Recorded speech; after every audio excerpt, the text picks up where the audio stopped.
Hello students, in this lecture we will discuss some of the terms related to photosynthesis.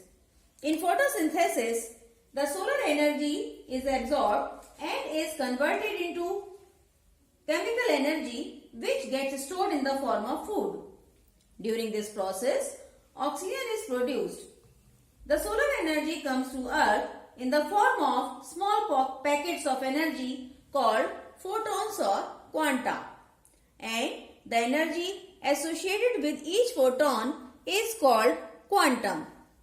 Thus, requirement of solar energy by a plant for photosynthesis is measured in terms of photon or quanta. Next is quantum requirement.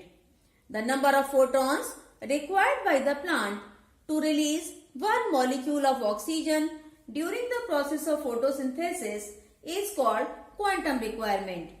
In most of the cases, the quantum requirement is 8. It means that 8 photons or quanta are required for the release of one molecule of oxygen. Next is quantum yield.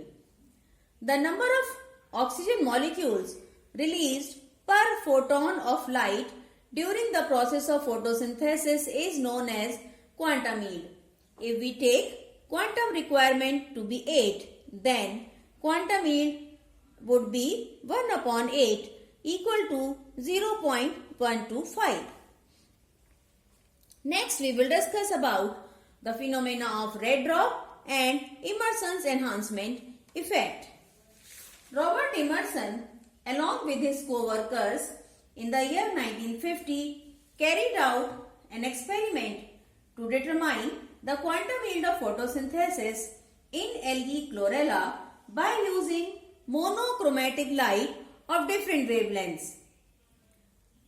They noticed a sudden decline in the rate of quantum yield or in the rate of photosynthesis when they used monochromatic light of wavelength greater than 680 nanometer, because this decrease or decline in quantum yield took place in the red region of the spectrum, which ranges between 680 to 700 nm region.